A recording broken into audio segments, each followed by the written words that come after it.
Most people pick income ETFs completely based on yield. They see 10% distributions and they buy it without asking where that income is going to end up after taxes. And that question is what separates a really good income decision from a costly one. Two funds can literally have identical yields and completely different after-tax outcomes depending on where you're planning to hold them. For example, QQQI and JEPQ are perfect for this comparison. They're both NASDAQ-based covered call ETFs. They both pay those sweet monthly distributions to us, and they are not interchangeable, especially when it comes to account placement. So let me explain what each fund actually is before we get into the tax discussions, because the structures are meaningfully different. JEPQ obviously is the JP Morgan, NASDAQ Equity Premium Income ETF. It holds a portfolio of NASDAQ's 100 stocks selected, obviously by JP Morgan's active management team, and that generates income through ELN's equity-linked notes, essentially synthetic instruments that replicate a covered call overlay on the index. The result is a fund that produces monthly income primarily classified as ordinary income. So whatever your federal tax bracket is, that's the rate you're going to be paying on JEPQ distributions in a taxable account. QQQI is the NEOS NASDAQ 100 high-income ETF. It takes a different approach. It holds all 100 stocks in the NASDAQ 100 passively, the same exposure you'd get from QQQI, and then sells S&P 500 index options on top as its income overlay. Those index options are classified under IRS Section 1256, which gives them a 60-40 tax split. 60% of the gains are treated long-term capital gains, 40% short-term, regardless of the holding period. Additionally, a large portion of QQQI's distributions have been classified as return of capital, which defers your taxation entirely until you sell, okay? Same category, very different tax treatments, and that is the setup that's worth paying attention to. So here's the framework that I personally use for account placement decisions, okay? Every dollar of income that you receive in a taxable account,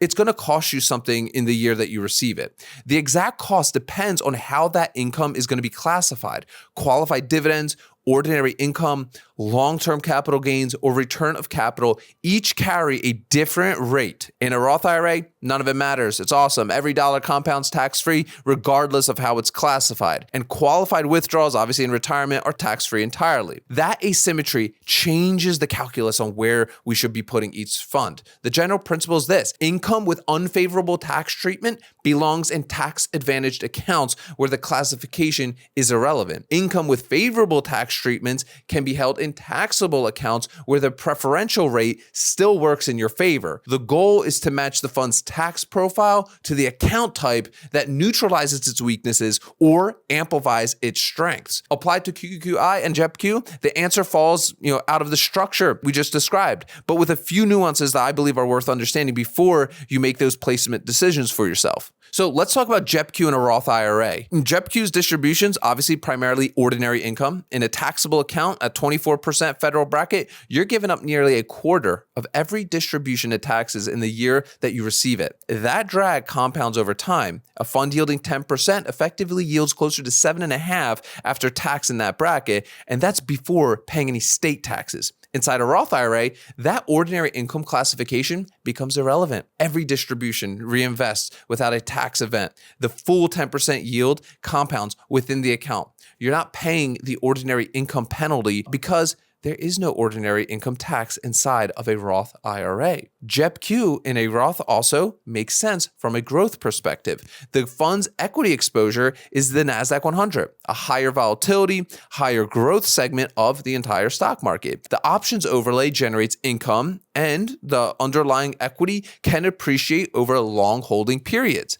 That combination of income and growth potential, compounding tax-free over a decade or even more, is exactly what you want inside of a Roth IRA, in my opinion. And one additional point to make is JEPQ's active stock selection means it may not fully capture NASDAQ 100 upside in a strong bull market over a long holding period in the Roth, 15, 25 years. Understand that price appreciation does matter. Also, one additional point, JEPQ's active stock selections means it may not fully capture the NASDAQ 100's upside in a strong bull market. Over a long Roth holding period, 15 to 25 years, that drag on price appreciation does matter. It's worth factoring into sizing decisions, even in a tax-advantaged account. So let's talk about QQQI in a taxable account. So QQQI's Section 1256 tax treatment is a genuine structural advantage in a taxable brokerage account that JEPQ simply does not have at all, right? The 60-40 split means that instead of your entire distribution being taxed as ordinary income, 60% is taxed at long-term capital gains rates,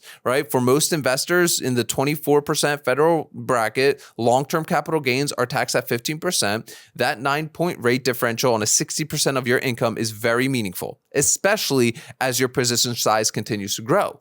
The return of capital component also takes this further. Distributions classified as ROC are not taxable in the year that you receive them. They reduce your cost basis instead. You defer that tax liability until you sell the fund. And if you hold long enough, that deferral can stretch years into the future. In the interim, though, you're effectively receiving tax-free cash flow that compounds in your taxable account without an annual tax drag at all, right? So now return of capital isn't free money though. It does reduce your cost basis, which means a larger, taxable gain when you eventually sell, okay? But for income focused investors like us who are maybe spending our distributions rather than reinvesting every dollar of them, that future gain may be at a lower rate than the ordinary income rate they'd be paying today on, let's say, JEPQ. The deferral itself has real value. Now let's talk about the Roth argument for QQQI, where it starts getting nuanced. And here's where I want to push back slightly on the simple answer here, right?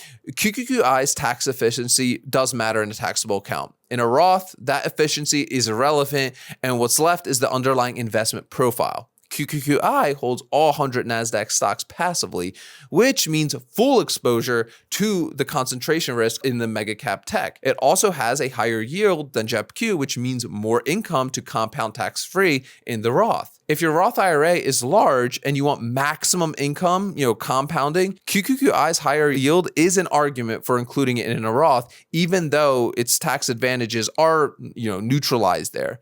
The trade-off is the full NASDAQ 100 concentration, which cuts, it can cut both ways. The cleaner answer for most people, at least for me, is JEPQ in the Roth because of its active quality filter and slightly lower volatility profile, QQQI in the taxable account because of its structural tax advantages. But your allocation size, risk tolerance, and how long until you access the Roth all affect where that nuance lands for your specific situation. This is just how I structure it for myself. Now, let's talk about the placement question. Which fund and which account is not a secondary consideration? For income ETFs with high distribution yields, the account type can change your effective after-tax return by 2-3 percentage points annually. That's big. Over a decade or decades, that is a substantial difference in how much of your income you're actually going to keep. The broader principle is this: don't evaluate income ETFs solely on headline yield. Evaluate them on after-tax yield in the account where you're actually going to be holding them. A fund that yields 11% but distributes entirely as ordinary income in a taxable account may underperform a fund that yields 9% with a favorable tax treatment. JEPQ and QQQI are both legitimate income tools. They're fantastic. They're built on the same underlying index with different management, approaches and different tax profiles. The investor who places them thoughtfully, matching each fund's tax characteristics to the right account type, captures way more of the yield than the investor who just chases the bigger number. So I got 2 questions for you guys in the comments, right? One, are you currently holding JEPQ or QQQI? And did you think about, account placement when you actually bought it? Or did you just put it wherever you had some capital available to spend? And 2, has the return of capital classification on QQQI factored into your thinking? Or is that a detail that you're just kind of starting to really start understanding? Drop it down below. I think it's worth having the conversation. And if you want to see how account placement fits into a full income architecture where the options layer, the passive floor, and the account structure all work together, I want to invite you to the Ark Options workshop. It's going to walk you through the complete system built for busy professionals, not full-time traders. You'll find that link as the first one in the description of today's video.